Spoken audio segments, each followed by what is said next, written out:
a lot of your value is placed on the way that you look. There's a lot of stereotypes that come with being a model. How was it for you to always be so straightforward in fashion industry? I honestly went through like a pretty bad depression. I don't want to be on the cover of any magazines. The phone wasn't ringing for modeling jobs. I wasn't making money. We all came here to this earth to have a purpose. So, Angela Lindvall, thank you so much for being at the Extra Stitch podcast. It's my pleasure. So, you are a fashion icon, biggest names of all times, mom of two beautiful boys, Dakota and Sebastian, actress, environmentalist, yogi, doula. Is there anything else I forgot?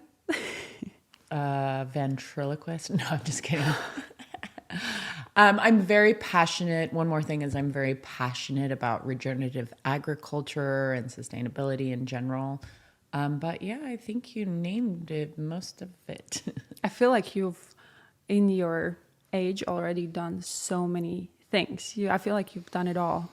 Do you Well, feel I like that feel, I sometimes? mean, I don't know if I could say that, but I think for most of us in the industry we grew up in, I mean, you grow up so fast because you're traveling the world and you meet so many people and you're young and you're exposed to so many things. So it kind of makes you grow up really fast. I remember being 28 years old and I didn't only feel like an old woman, I kind of felt like an old man. And I feel like I'm getting younger as I get older in a way because of that. That's beautiful. Yeah, I could totally see that because, yeah, when you start modeling at a young age, you have to be grown up so fast. You kind of get thrown into this crazy world, right? Yeah, and you have a lot of different things coming at you. And I think that's been a big factor in me being very passionate about mentorship because, you know, you don't always have that. You have your agents, but your agents are kind of booking you on jobs and in some ways pushing you to go do more work. And you do have your fellow models, which are people that understand more than anyone else, but most of the time you're all working and doing your own things and maybe you see each other at fashion week, but you can't necessarily talk to your friends from home because you're living such an extraordinary life and they either think you're bragging if you're like, oh, well, I was in Paris with Karl Lagerfeld. You know, it's like, so you do sometimes feel very isolated. And on top of it, and I don't know if you struggled with this, but there's a lot of stereotypes that come with being a model, and very much your image becomes your value in a sense.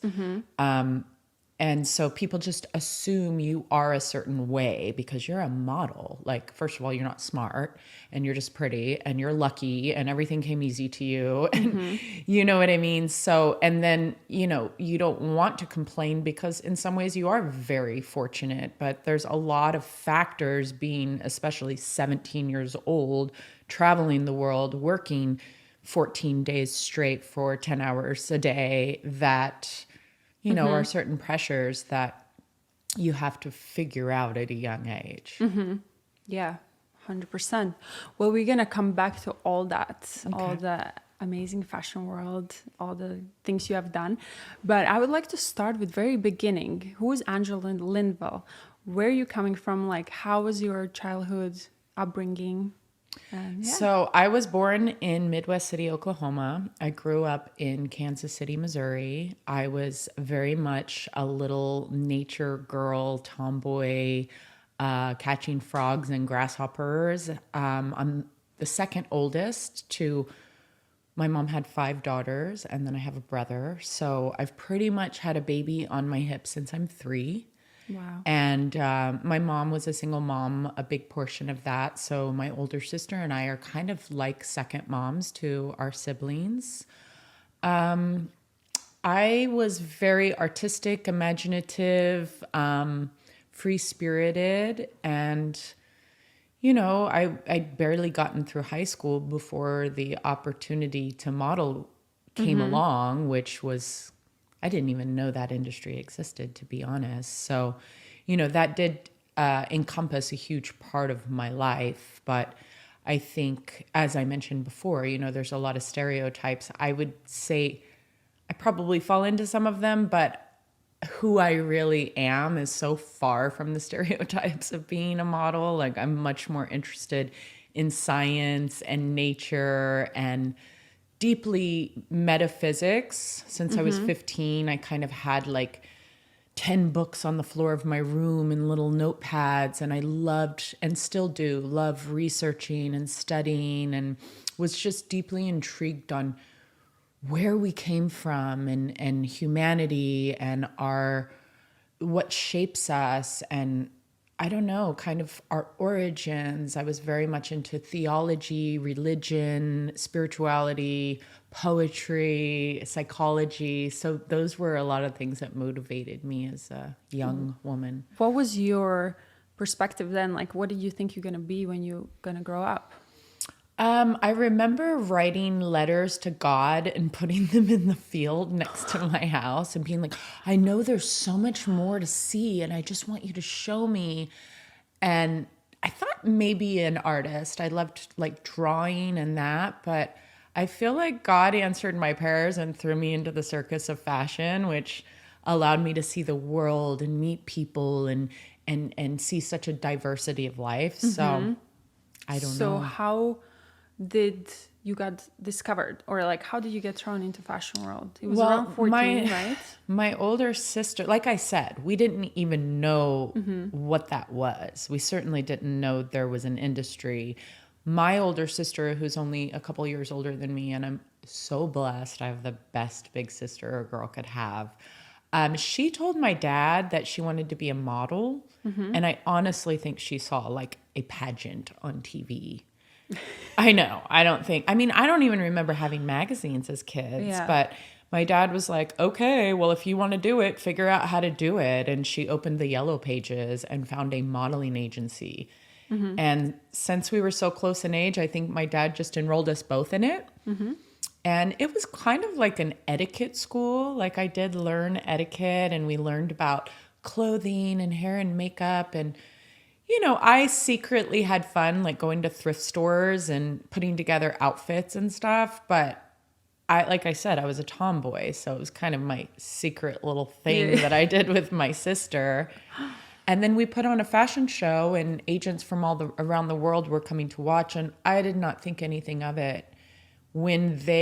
After the show, your name is on the list of agents that want to meet you. And my name was on every list.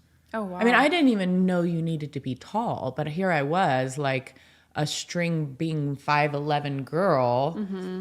And I do remember doing my first photo shoot because I felt very awkward and kind of gawky growing up. I wasn't the petite little cheerleader, obviously. So for me, that was very shocking. And when I saw my first photographs, I'm like, that's me? So I guess I was photogenic. And pretty much it went from there. I signed with IMG in New York. I started going in the summers, and I was actually pretty lucky as a model to start working right away. You know, I did my test shoots and my castings and a couple little jobs, but I think my first job was for Elle magazine with Gilles Ben-Simon. Wow. And then I did ID with Jürgen Teller, which then Mario Testino saw, and did a beautiful story with Jürgen Teller for Italian Vogue. And it just, you know how it works. It's like a domino effect. So it happened pretty quickly, which was exciting, but a little overwhelming, because I remember, which is kind of crazy. You're going to think this is funny. When I first met with my modeling agency, I was like, okay, I'm going to do this, but I don't want to be on the cover of any magazines. They're like, what? Because I was terrified of this idea of being famous. Like, that was not something I was interested in. Later, I discovered that it doesn't necessarily make you famous. And I was very lucky because I'm very much a chameleon. So I'm not walking around town looking like a supermodel. So, you know, that was never a problem. But I was very terrified of that, and kind of overwhelmed by the attention. And especially like at Fashion Week, when we were doing fashion shows and everyone's touching you, and it's like that was a bit much for my personality. You know, it's funny you said that word, chameleon, because that's exactly what I think of you. And I was about to mention, I was like, I have to tell this in this interview. When I look at your work, you are like chameleon. You know, you can be this edgy, cool editorial girl on Italian Vogue covers, and yet you do Victoria's Secret shows, you do Sports Illustrated. You can be this absolute gorgeous beauty, and it's just like I think that's the ultimate supermodel, when you can be it all. You can be all these different characters, and you are. I mean, I think it's also just like, obviously someone like Giselle is like our generation's top supermodel, and Giselle is someone I think who's very recognizable on the street. I think it's my face, my hair. If you slick my hair back, I look like a different person than if you blow it out. And I think that's where maybe I had a lot of fun with the modeling. I remember having to do I was very shy. And I remember having to do my first shoot in Times Square with Patrick Demarchelier on like a big square box. And I learned how to blur my eyes with my eyes open so I wouldn't see the people. And that's when it hit me. It was like, you can stand here and do nothing and be shy, and then you're going to look really stupid, or just do it. Yeah. And you're going to feel stupid. And that's when it kind of helped break me out of being shy. And even though there's aspects of the industry that can breed insecurity, at the same time, I think it can really build confidence as well and help you kind of discover your voice and who you are, and to stand up tall as a tall woman. And so it was fun kind of playing characters. I love creating images. I think it was more runway and red carpets and those kinds of things that were a little overwhelming for me. So what was the moment you think was the first moment that you're like, okay, I made it in this industry? It could be something for yourself. I think it was like my first big paying job. I did the Miu Miu campaign, and I was getting paid like good money. And I'm like, what on earth? Yeah, I mean, like, I'm a girl I'd worked at Spaghetti Jack's and Orange Julius as like a teenager, you know, and it's like all of a sudden you don't really have a concept because you're working all the time, and like money doesn't have a lot of value. So I do remember there being times that you're just go, go, go, go, go, and you don't get a breath of fresh air. And even though they're offering you money, you're kind of like, oh, I just need like a break. Yeah. But yeah, I think So you it think was then. that was it. Yeah. So you're one generation over me. I think I came after you, and you still get paid for Miu Miu campaigns. We didn't. It's true, actually, You know, it because all 10 years changed, right? later, I worked for Prada like 3 seasons in a row. And it was, I mean, I was so blessed to do that. And 10 years later, I worked for Prada. They're like, it's favored nations. This is what you're getting paid. I was like, wow, the times have changed. And they've changed even more now. So I feel extremely blessed that that I had a career as long as I did as well, because, you know, that's also something that's unknown when you go into this industry as a young woman. There's a lot of competition, but it's like you can spend 5 years of your life and not really have a lot to show for it. And I think that's where it's really important to, no matter how successful you are, you know, I had a very long run in this career, but essentially in your late 30s, early 40s, you're coming into quote unquote retirement. And if you don't have something else that you're passionate about or feel like you have a purpose, that can really, really affect your state of mind. For sure. Yeah. Talking about the transition from modeling to other things. How was it for you? What do you think? What would you suggest other girls out there to look out for? Because like modeling, it's such a great business. It's fashion world. It's like so captivating. And if you do it well, you make good money, good living. But the day comes, and then what? I think it's critical to understand that going into it from the get-go. I think it's really smart to save your money and invest it well, because at least my generation of girls, and I think it's the same today. You're girls from all around the world, a lot of times very small towns that came from very humble backgrounds. And then all of a sudden you're exposed to the world of luxury, and you're staying in the best hotels, and you're getting picked up in a nice car, and you're being catered around the world. So you can get accustomed to that type of lifestyle and taste. So I think it's really important for you to kind of understand that from the very beginning and think about what you want to do later, because you might have a 5-year career, you might have a 10-year career, you might have a 15-year career, but even if you have a 20-year career, that lands you at what, 40 years old? You still have a lot of time ahead. So I think it's really important to have other passions and pursue them. However, for me, that was a struggle, because you know how it is. You have to be on call. You don't know where you're going to be next week. So when I started really delving into the things I was passionate about, not necessarily as another career choice, but I wanted to go through yoga training to deepen my practice. I went through the doula training. I went through health coaching and all of these things. It's like there came a point where it's like, I can't really pursue any of these things because I'm not reliable. I can't have a client or a class and then be like, sorry, I got a job, I got to go. So that's where I would say maybe like 5 or 6 years ago, I made a conscious decision to let my agents know, like, look, I feel very called to pursue these things that are meaningful to me.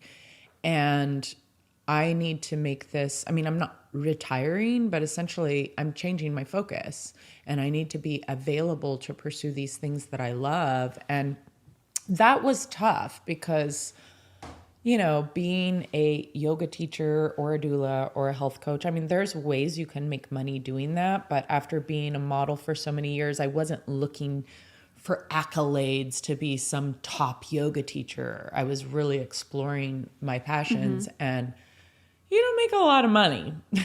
So then when I wasn't modeling and the work was slowing down because my focus has changed, it's like, and I'm a single mom, I'm the breadwinner. I'm like, oh, that was very challenging for me. And that's what's kind of led me more to where I am now, of looking more from an entrepreneurial point of view. But that time in my life of really making the choice to follow my passions was so critical to my soul development, because, we all came here to this earth to have a purpose. And if you were plucked from where you were or chose to go into the world of fashion, a lot of your value is placed on the way that you look. And so, if you don't get a job or the phone isn't ringing, it's very hard to not take that personally and to feel that your value is based on something so superficial isn't very good for the soul. And I notice that now. I feel like, as a model, I experience that in my fellow models, but I feel like many girls are experiencing that now because of social media. And so it's a bit of an epidemic in terms of like, where is our value as a woman? Like, what is our value? What is our purpose? And I feel like purpose is why we're here. And so I think it's very important for any woman or person or man to find, what is my purpose? What is my passion? And pursue that. So you're happy you found it. Yes. Yeah. I mean, it was definitely that in itself was a challenging thing as well, because I was terrified, most terrified in the world of public speaking. I could walk down a Victoria's Secret runway. I could act in a film. I could go stand in Times Square, but I couldn't even publicly speak at my best friend's wedding. Like, I just quivered. And so that was a very interesting fear to overcome and to allow my voice to be heard. To find your voice. Yeah, especially because you are like, oh, you're just a pretty face. And it's like, hey, I do have a voice and I have something to say and I'm not stupid. And, so when I felt called to teach, well, I went into teacher training not to be a teacher. I went to deepen my own personal practice, but I came out a teacher and it kept showing up for me. And then when I finally said yes, overcoming fear was one of my biggest growths of my life. And I was Wow. like, wow, I love this. And I'm actually pretty good at this. Mm-hmm. And then my coaching work as well, like kind of working one-on-one people and seeing the impact that it has in their life. And it's not me, it's Mm-hmm. them. But I'm kind of like someone that is their accountability coach, You're you know, to guiding them. check in. Hmm. Yeah. So that work feels very fulfilling to my soul. And as I've gotten older, it's like, you know, when I was younger, I was always a little bit ahead of the curve in certain things like environmental efforts whenever I was like 20 and at the height of my career. And everyone was like, oh my God, what's she going on about? What green this? I mean, it was before the green Yeah. movement had happened. And then even a little bit with health and wellness before it had hit. And I've just learned now that this is what I'm good at. This is what I'm supposed to do, you know? And there's this term influencer based on like how many followers you have, but you're an influencer to the people's lives that you touch and to the people that you interact with in your community. And I don't know, I just feel like that's what drives me. It's so beautiful. And it kind of blows my mind because I feel like you always are kind of outgoing. You're so grounded. And watching your older interviews, you're so straightforward. And I think that's what sets you apart from other girls or people in fashion industry. You're very straightforward. For example, there was this one interview. You said on interview how it was during Fashion Week. And you're like, yeah, I got canceled from some shows because I put on some weight, you know, because my body's developing. I have boobs now, you know, and then there's this girl on the runway who's 12 years old and she doesn't have her mom here and she's by herself. And I was watching it like it was filmed today. Wow. Because I feel like people are more awake and talking about these things now. But you were talking about this years ago. You know, how was it for you to always be so straightforward in fashion industry? Well, it sounds really weird, but I learned about my human design recently. Do you know much about human Yeah, design? a little bit, yeah. So I learned that I'm a manifester and it's a smaller portion of the population. And so that might have, as a child, made me feel like I didn't fit in anywhere. But it's my job, I guess, according to this. I mean, we can take it with a grain of salt, to kind of be the muse or the one that's channeling information and bringing it. And I do relate a lot with that. But sometimes if ears aren't ready to hear it, then it goes on deaf ears. So it's really about kind of, I guess, people being ready and the time being right. But someone has to go out on the front lines, you know, Did you and feel say something. hurt?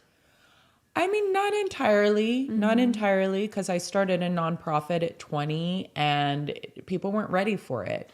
But I also know we were a big part of stimulating the conversation. And then the green movement happened after that. And that's enough for me. Like, I don't need accolades for that. I just want to Yeah. see it happen.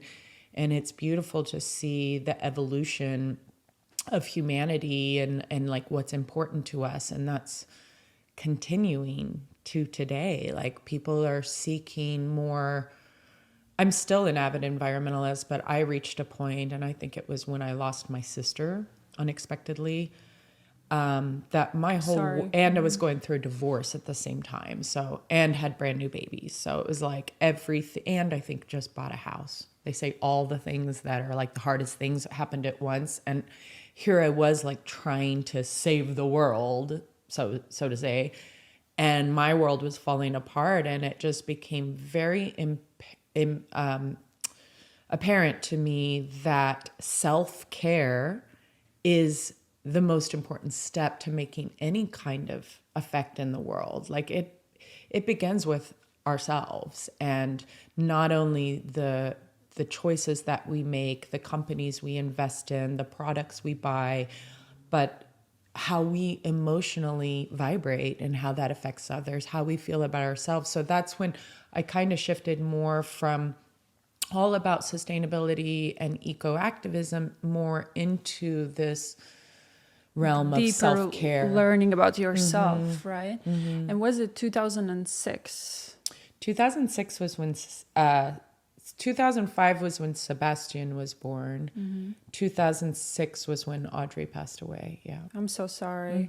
I feel like that was such a big year for you, big changes, and you found that peace in Topanga in California because you lived before in New York, right? How was that move and change for you, and why did you move here?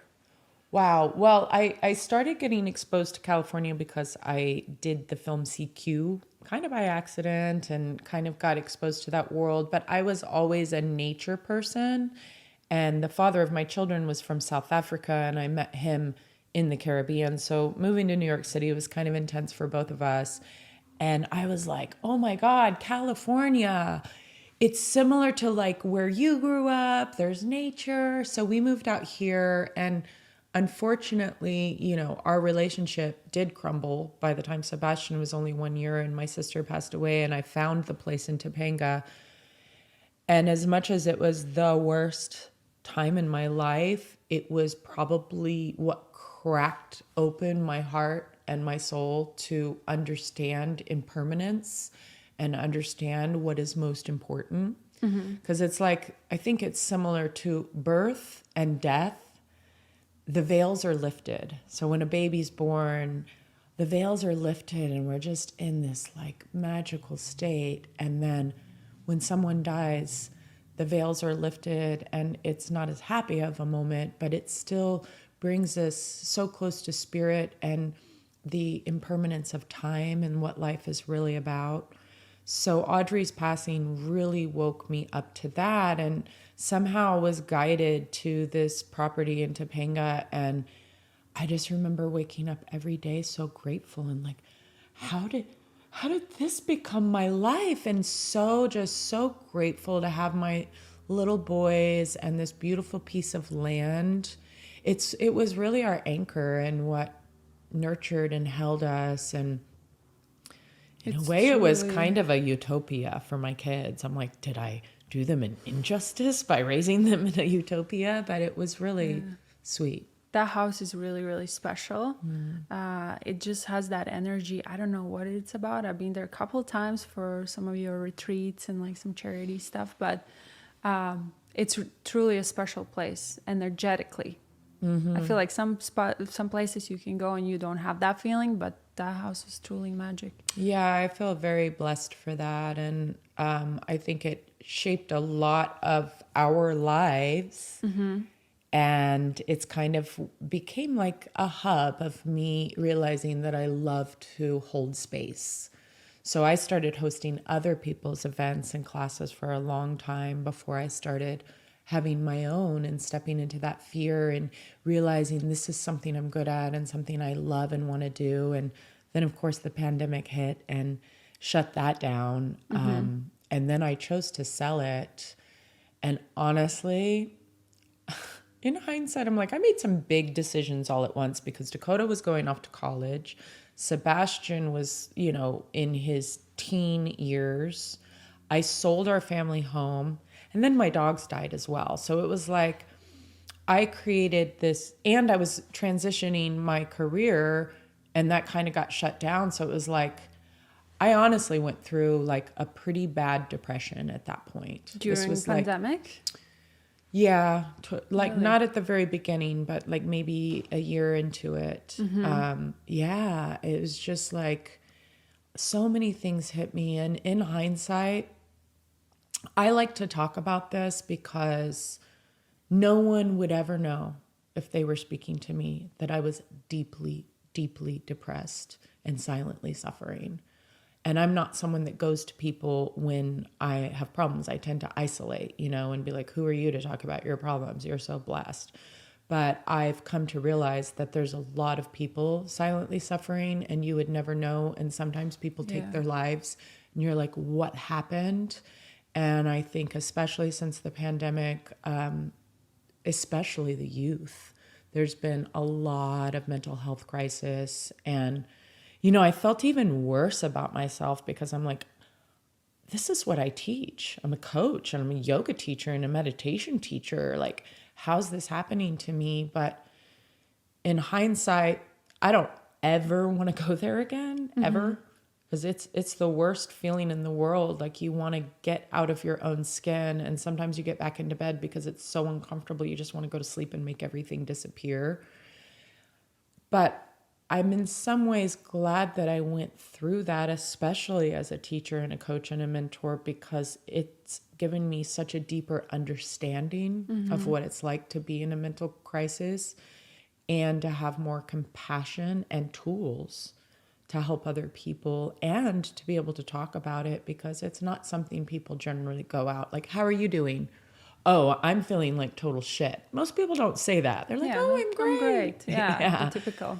So that was a very interesting period in my life, which is funny because I didn't go into a depression on the last chapter when my sister died in divorce. That almost brought me deeper into the meaning of life. But this period, which is 10 or 15 years later, that really hit me hard, because I felt like I'd lost everything, and I felt like I had so much to give and I was just going to waste. It's like the phone wasn't ringing for modeling jobs. I wasn't making money. What I had stepped into in my fear was not panning out. I wasn't sure I wanted to be a talking head on Instagram and a yogi influencer. I was doing that more for my passion. So I got a little lost and found myself again, thank God. How was that? You talked about this a bit, like, how was the journey to finding yourself?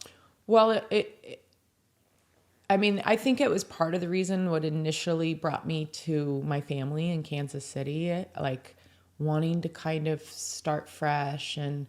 But when I got there, I was like, God, changing locations didn't change my state of mind. And it finally reached a point where I was scared.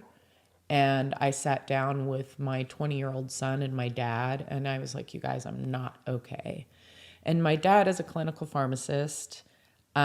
He doesn't take any pharmaceuticals himself. He's very, very educated, continuing education. He's retired now, very much into natural remedies first. And he's like, Angela, you need to get on some lithium orotate. Not lithium, the prescription, it's a mineral. So I got on lithium orotate. I got on something, it's a dopamine bean. It's one of the only natural forms of dopamine. Oh, wow. And I started microdosing, very tiny microdose of psilocybin. And I made a mental concerted effort, because both my dad and my son were like, why don't you get back into modeling and acting? And I'm like, I can't do that. But I called my agents and I was like, hey, I want to work. And I kind of realized I didn't need to choose one thing over the other, that I can still be doing my modeling, and why not do some acting as well at 44 years old, Why not? Yeah. And so I started going through acting training, and I just got back into my practice, because during my depression, I stopped my yoga meditation practice, like almost a rebellious side. And I just recentered myself and made this effort. And I think that, and I did therapy as well. And it took a little while. Like I went from depression to anger and resentment. I think it was a lot of suppressed anger and resentment that I didn't allow to show, because I was always so strong. And so I was angry and pissed at everyone that had ever hurt me and betrayed me. And so I went through that, and I was like, you know what? I'm okay with this right now. I don't want to stay here. But it's a emotion up from despair. And then from the anger, it moved more into hope.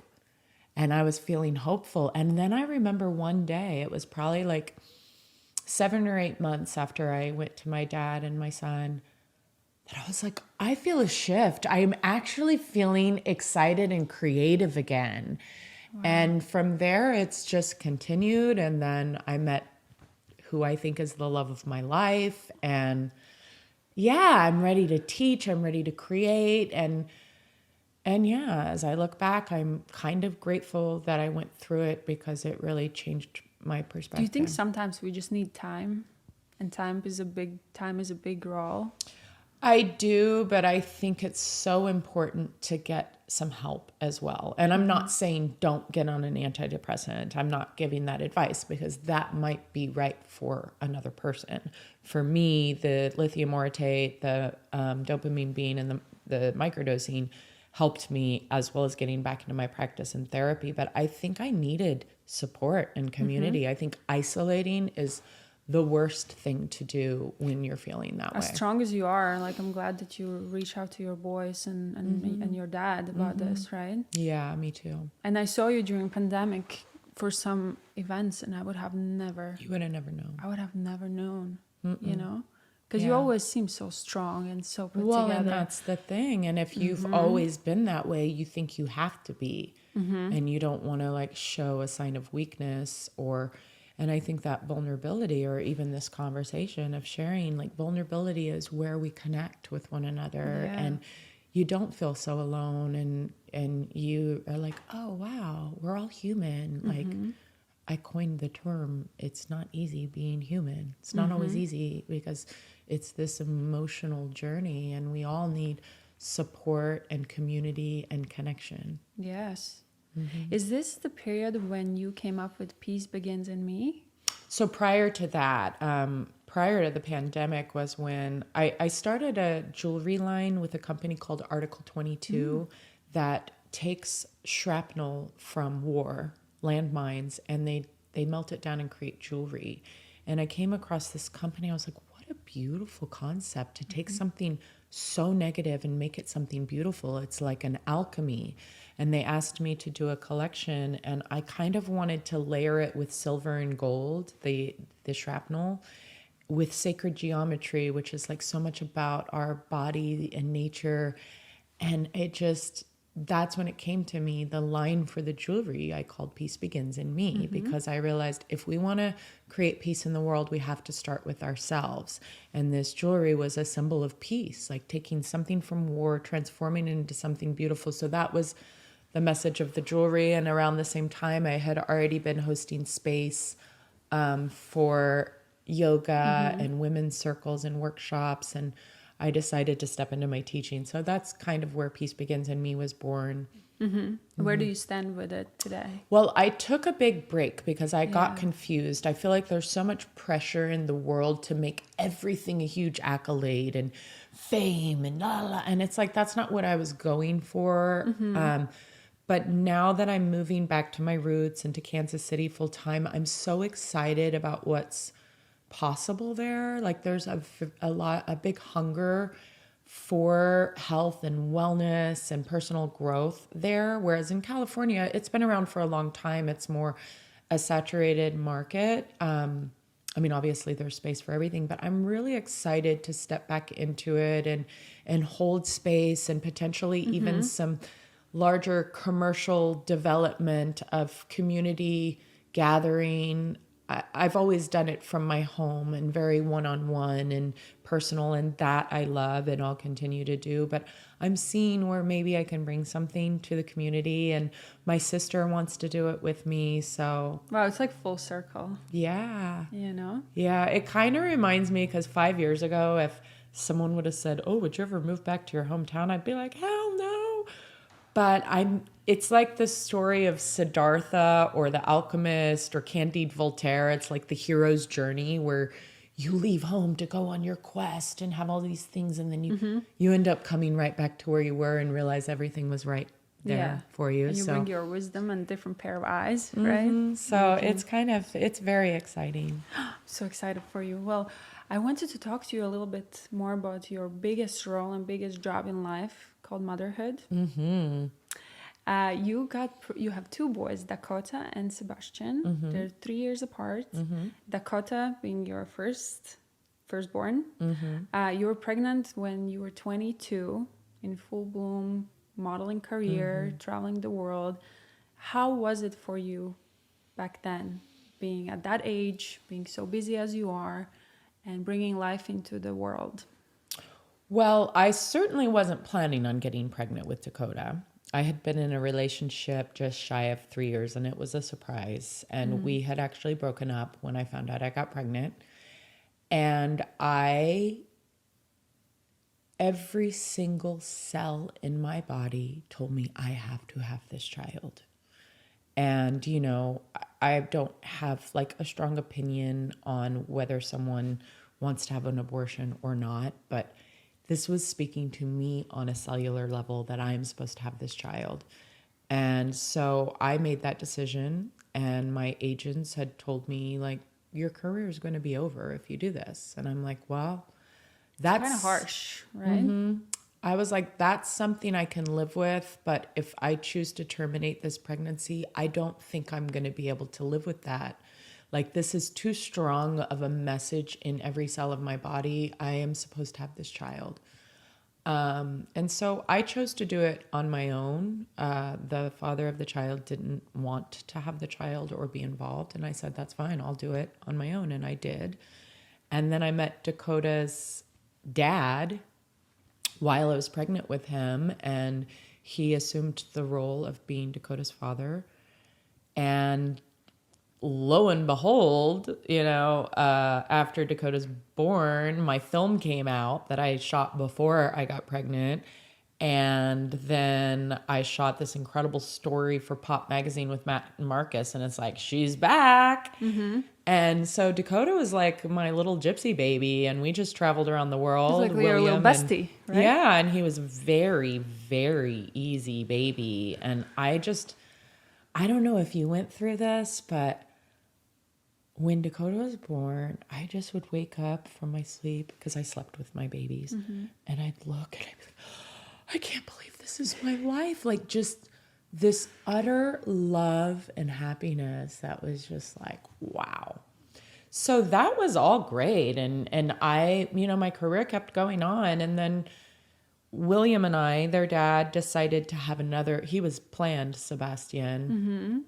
However, I think, you know, William and I jumped into this big decision together very early in, having a child, him moving to New York from the Caribbean. I mean, he was like a diver and a sailor. And I think it was all really intense, and it put a lot of pressure. And I think young children put a lot of pressure on any relationship. And we were both young and hot-headed. So things were already a little rocky when Sebastian came along. And we really did try for the first year of his life, and it wasn't healthy and wasn't working. It just wasn't there. No. Yeah. So, you know, Sebastian was one when we split up, and from there moving forward, you know, my boys were everything to me. Yeah. And I just, you know, as I mentioned before, I've had a baby on my hip since I'm 3. And being a present, hands-on mother was very important to me. I didn't grow up in a culture where you had nannies raising your kids. So I couldn't leave my kids for work all the time. Now, granted, I am so grateful to have the career that I had because it provided me the resources to provide for my kids and to be there present. Like, So I would you could take that time for yourself and kids and just be in that motherhood little coop. Yeah, it was like I was a part-time stay-at-home mom. Like, I'd be home for a week or two, day in and day out, and then I'd leave for 2 days and go to a job, and then I'd come back. So I did have help. I had a nanny. I kind of needed one to be on call for if I got a job. And it was nice. Like, I almost feel like she was my nanny. Yeah. Because I was young, you know. So I had someone more that was like a wife that helped me with getting groceries and helping to cook meals. And if I needed to go take a yoga class or go do a job or something, she was there. But if I was home, I was with the kids, and she was helping me do more domestic things. So it was like I had this amazing support, and I'm glad I did. Was she living or No, she would come like 9 to 5. And yeah, you know, I'd wake with my boys, and I'd put them to sleep and all of that. And they would go to their dads every other weekend and 1 day a week. And, you know, eventually he got very busy with his work, and, you know, he wasn't available to take the kids when I needed to go take a job in New York. So I started working less because of that. And, you know, in hindsight, I was like, God, the boys need you more. You're not around, because he was busy. But they didn't even notice. They were so happy. Like, that was all in my head. Yeah.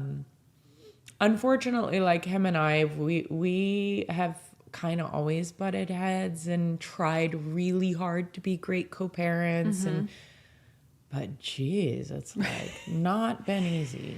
It's a lot of work, right? It Especially really when you is. bring kids into world. I think it puts so much challenges on relationship.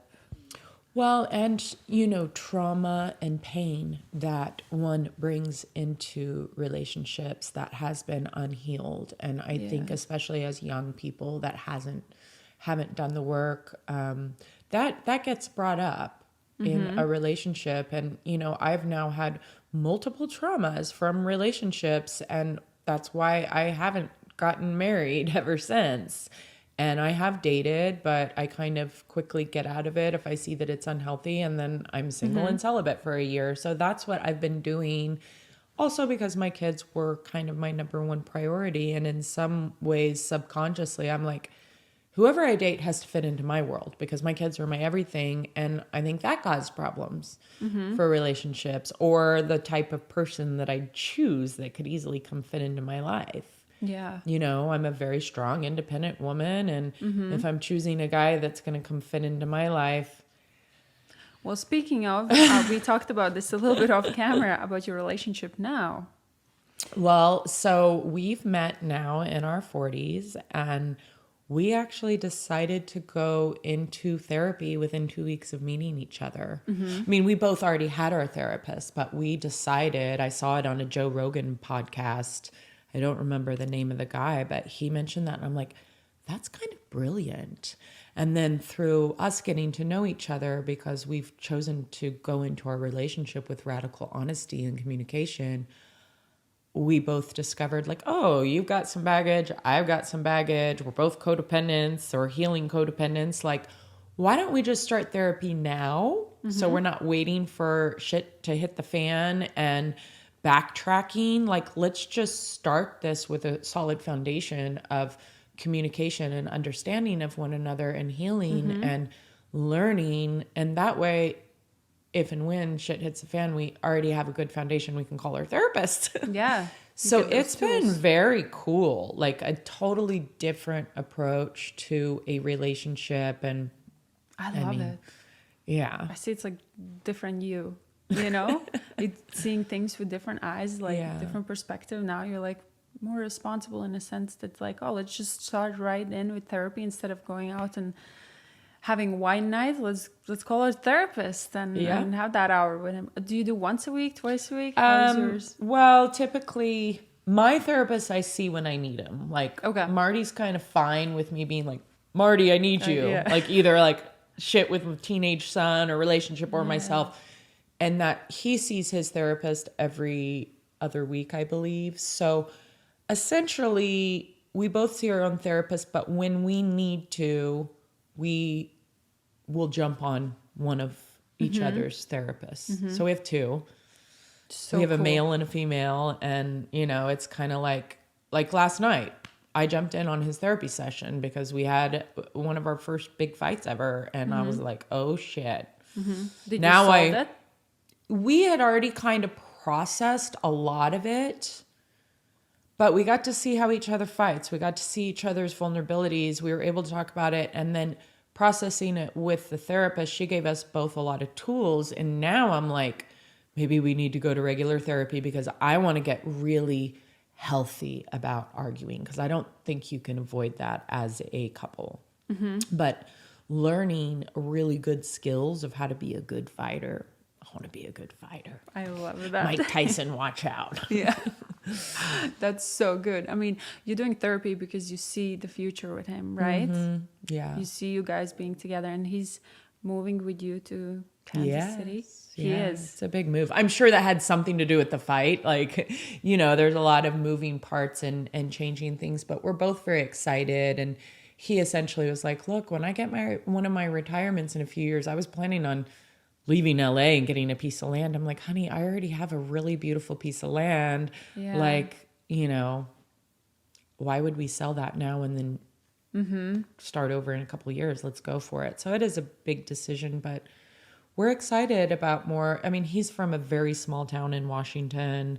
I'm from there. We're both more country kind of people. So I think we're excited about this type of slower pace of life, more salt of the earth. Yeah. And he has kids. Are they He does. grown kids? Yes. Yeah. We're both in the grown kid phase. Empty nesters? Empty nesters. So but how he's is also that? a grandfather.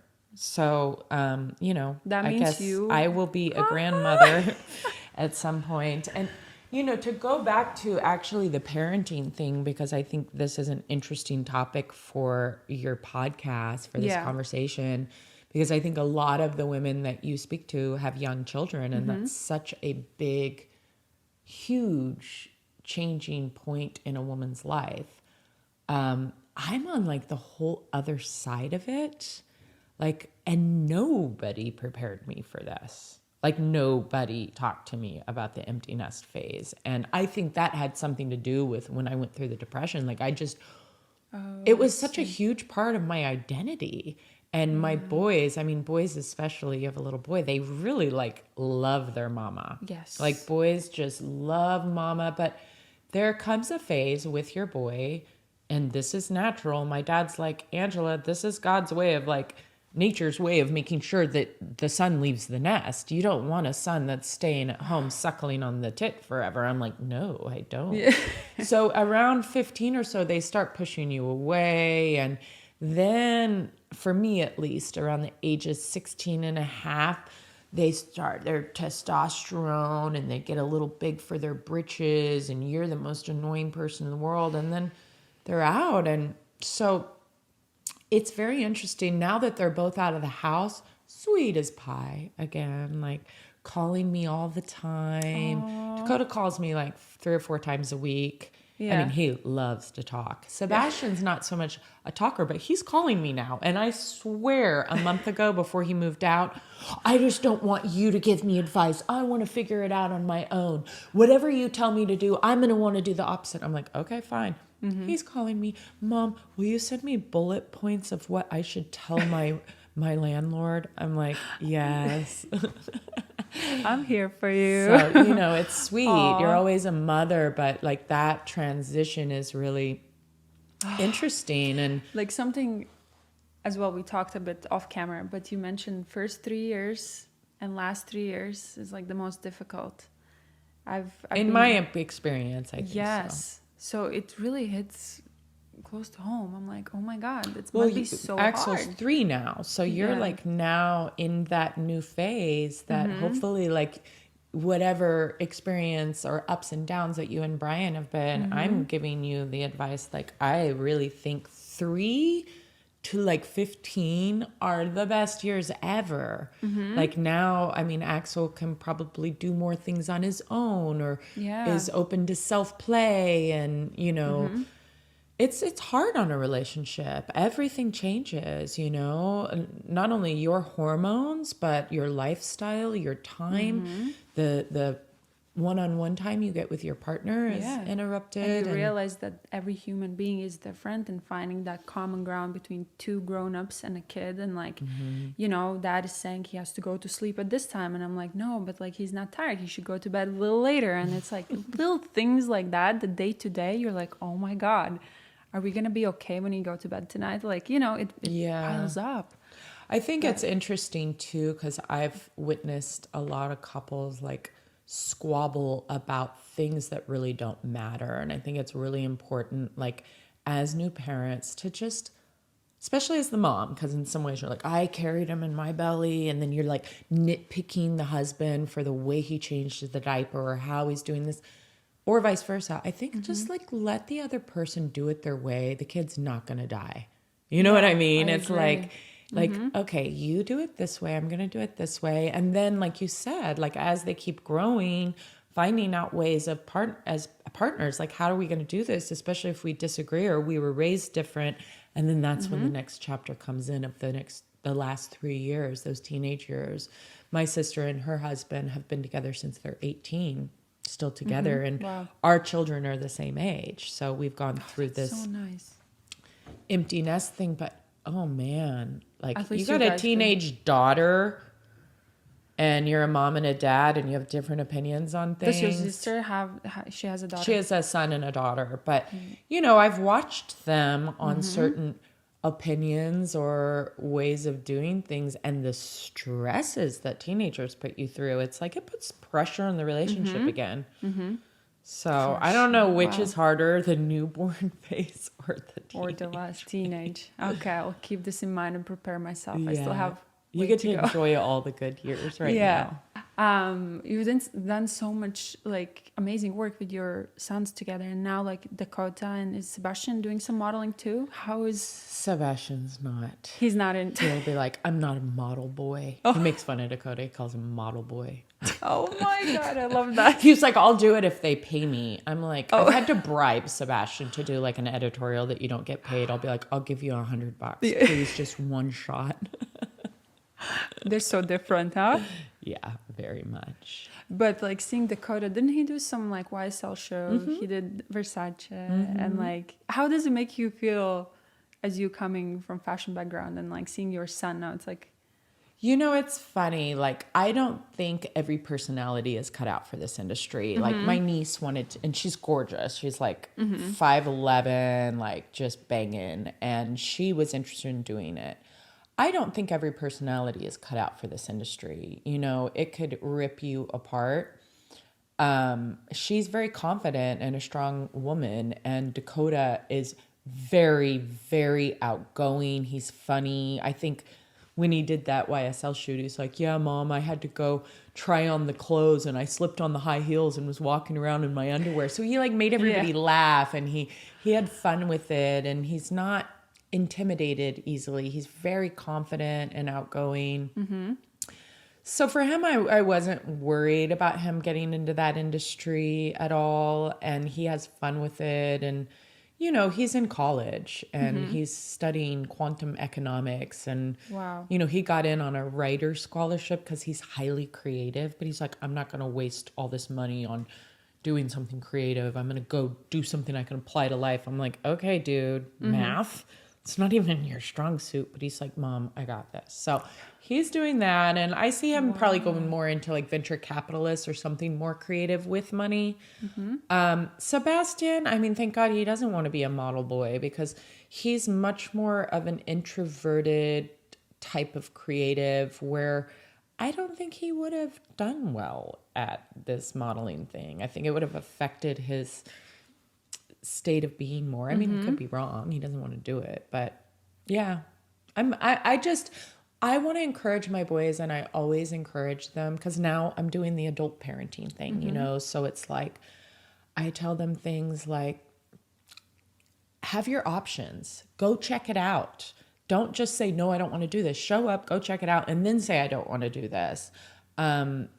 Keep your faith, keep your hope. Don't go into worry and fear mode. Like, this is the type of parenting I'm doing now, which is just so interesting and sometimes challenging because you worry about your kids and you're like, oh gosh. And then I not hope in your nest, right? Yeah. So it changes how, it's not like every day you, But then it's really rewarding at time because, like, you know, Dakota's looking for an internship this summer and he started going into fear mode. And I'm like, honey, trust me, that does affect things. Like, we're a broadcasting system. And he's like, Mom, don't go into all your metaphysical stuff. And then he started going into his quantum. He's like, well, there is something called this, which I don't remember what it is. If you're taking tiny steps in this direction, all of a sudden it astronomically goes this way or this way. I said, okay, well, that's the same thing as frequency, right? We're talking about frequency. So keep taking those tiny steps in this direction. Don't let it. And you know what I mean? It's like, sure enough, Faith shows up in the moment. He gets an email. I'm like, see? yeah. You know, so they both like trust me to still parent them, but it's in like a whole other way now. And it's really fun. Yeah. Wow. Oh, parenting, it's a tough one, but beautiful journey. And well, I would like to know what's next for Angela. Right now, we are in your another Topanga house that you had it for a couple of years, and you're slowly making your way out of California. How do you feel about it? I feel very excited. I think now that it's coming down to the wire, I'm leaving in a couple of weeks. It's my favorite time of year, and it's the most beautiful time of year, and I'm going to miss the California weather and the California hills, and I have very special friends here. I'm going to miss that, but I am very excited about this new journey. I'm excited to be near my family, getting back into my teaching, offering things to the community, continuing to do some modeling stuff. It's funny, as soon as I decided to leave, it's like the phone started ringing. I'm like, it's Murphy's Law. If you ever want to book a job, a modeling job, just plan a vacation. Yeah, so true. Even to organize this interview, we had it's been a minute because you always been busy, and like I'm like, wow, Angela's so busy with work, which is amazing. Yeah. You know? So I'm just so I feel my heart so opened and this weight lifted off my shoulder. I feel so inspired about creating ideas and dreams and like a whole new chapter. So I'm so happy for you. You got out of that depression mood and like discover new self and like your empty nester, like you call yourself, but like with breath of fresh air. And now you're going to move to Kansas City and start building life there, right? Yeah. So I'm probably going to get a lot of farm animals. You will. I already have a little kitten that when I get there, a Mancoon. And then I'm like, we need to get a puppy because I've been a very responsible pet owner. I have not gotten one because I know what they need. But now I'm like, chickens, maybe we need a donkey, some goats. So, well, it's Greek property. So you have a lot of space to do all that, right? Yeah. And I'm kind of interested in, definitely growing vegetables, but maybe like even in a community way or growing flowers and making bouquets. Like, I don't know, things that just speak to my heart. Oh, that's beautiful. Well, I wish you all the best of luck in Kansas City or whatever it takes you. And I hope I see you back here in LA. Oh, you will. I'll be back and forth. I'm not like going and crawling under a rock, never to be seen. I hope not. And I'm actually 3 hours closer to New York as well. I'm right in the middle of the country. So that's true. Well, thank you so much for today. Thank you. And I can't wait to see what's next in store for you.